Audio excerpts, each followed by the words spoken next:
Hello and welcome everyone to our highlight show. It was the first day of Blitz and what an exciting day that was. I'm here with my co-hosts, Grandmaster Yasser Seirawan and Peter Svidler. It was great calling the action, a real tale of two players actually. First of all, it was Vladimir. Oh my goodness, what a performance he gave. What a day he had today. As you can see, he has 19 points after today, leading the tournament with 3.5 points. In second place, it's Pragnananda, who had a big turnaround later in the day. And sharing third are three players, that's Levon Aronian, MVL, and Aravind. The other story of today was Ali Reza having a terrible performance. They had come in the tournament, there was a trinity of three people tied for first, but already in round two, is where they diverged, as it was Vladimir versus Arvind in Blitz Game 2, yes. I want to say. Have a look. Again, you know, keeping calm, and Vladimir, very, very impressive. And while you should take on C7 we'll watch here. this I really don't know why we are doing this to ourselves. Topalov is G3. Much better against Ali Reza. Wow. Oh, wait. Oh no! Oh, he blundered. He blundered. Now Fedosev's winning. Completely. Yeah. No, this is an experience, I think. Exactly. More than anything else. King G6 and Bishop G7. Oh my God. God. Okay. Clever. Pawn ending was. I look at this, the march of the king, all the way to E4. Queen F6, I guess. King D3. Okay.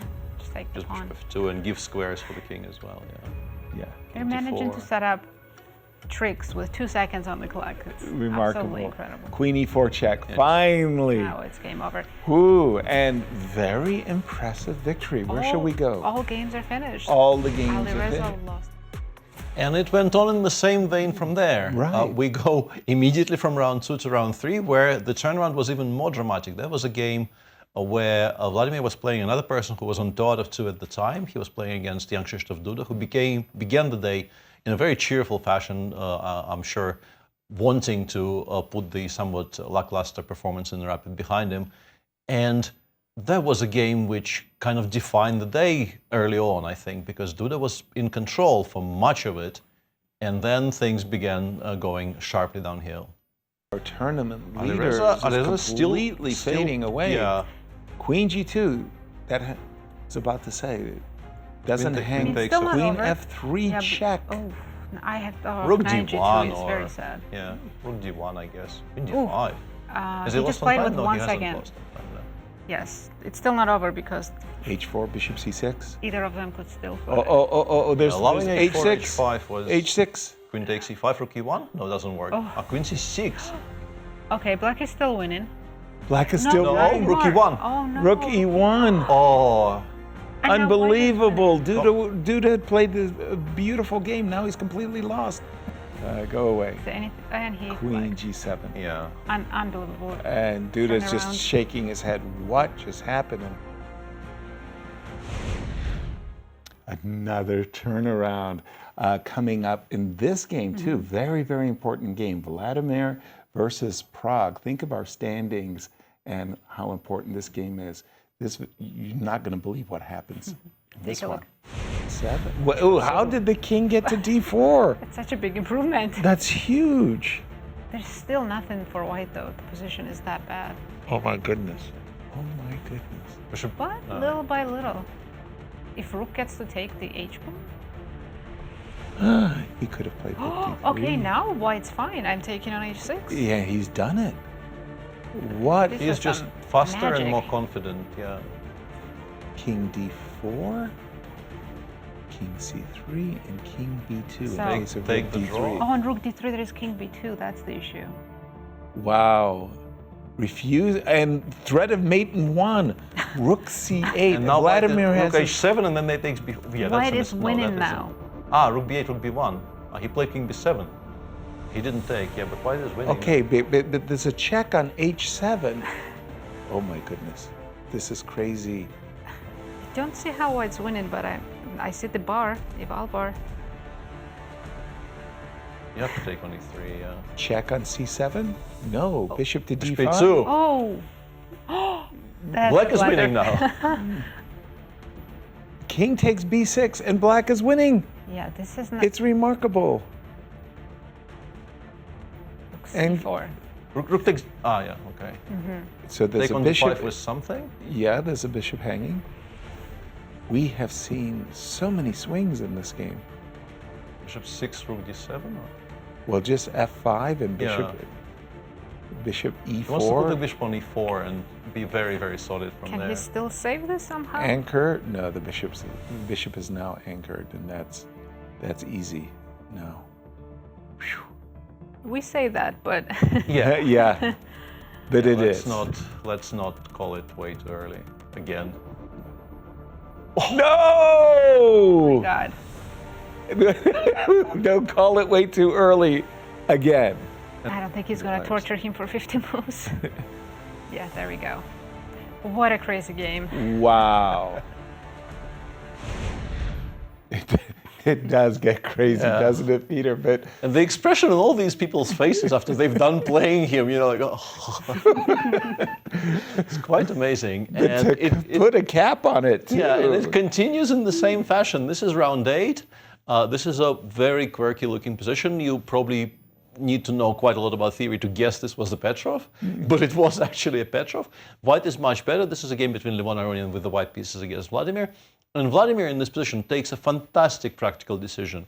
Objectively, this is a piece sacrifice, and it's not a very good one. White can, in particular in a classical game, you would figure out that you can take on f6.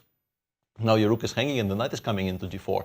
But you can solve both issues with playing queen d1, knight d4, da6, knight f3 check, king e2, and now let's say f takes e6.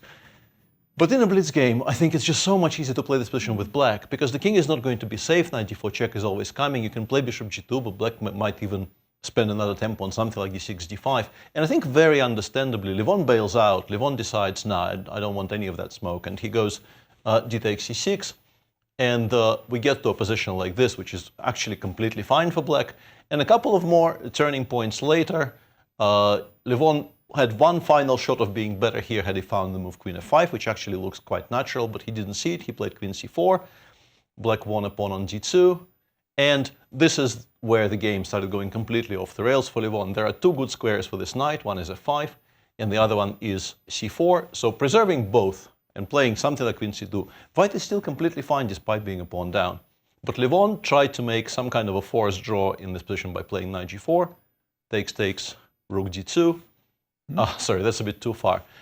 And you can already see how this is kind of not good, because you're not winning the pawn back immediately. You have now weaknesses on the queen side, and 5 moves later, this knight went to e8, and it never returned from there.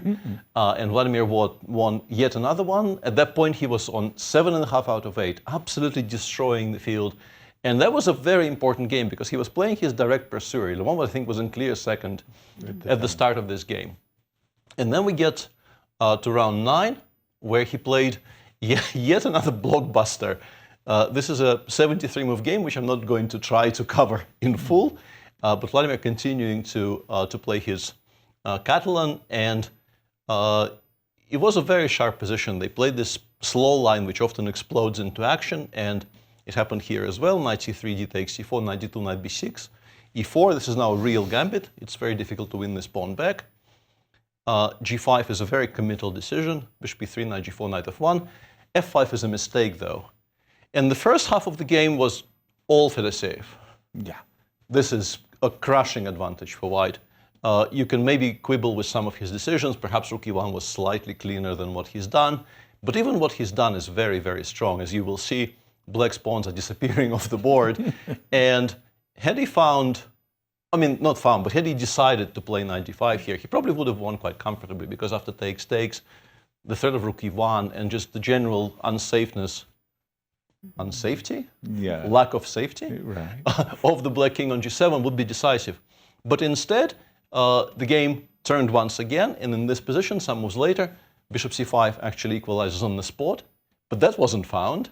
And then some moves later, in this position, actually even one move earlier, the move rook c1 would have delivered a mating attack for white. So Vladimir once again has a winning advantage, lets it go, then gets a winning advantage again.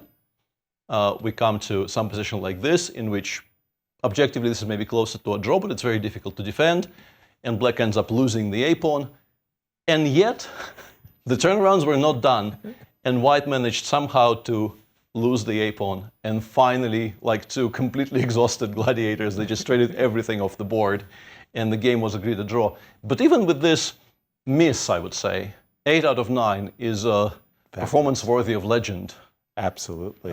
Fantastic, fantastic day of blitz by Vladimir Fedoseev. Truly, thank you, Peter. And indeed it was. When you talk about highlights, this line score is just picture perfect. The line score speaks for itself. He won 4 in a row, then 1 draw, and he almost won another 4 in a row. Exactly, just at the end, that 9th game that you were just showing us with Bergera. But you have to, one more day of blitz coming. 9 more games still left, and it's still going to be same time control, 5+2, and the one difference is that coverage will begin 2 hours earlier at 4:55 a.m. Central Time. Hopefully, you'll still join us. Yeah, Vladimir said that he's famous for losing, but a 3.5-point lead, he will be challenged to lose that lead, Peter. Yeah, it is absolutely his to lose, and his kind of promise to himself was, he said, I don't even want to play any decisive games tomorrow. Hopefully by the last round I will have been so far ahead of the field. He just wants to enjoy Yes. playing chess tomorrow. Absolutely. Thank you for watching. See you tomorrow. See you tomorrow.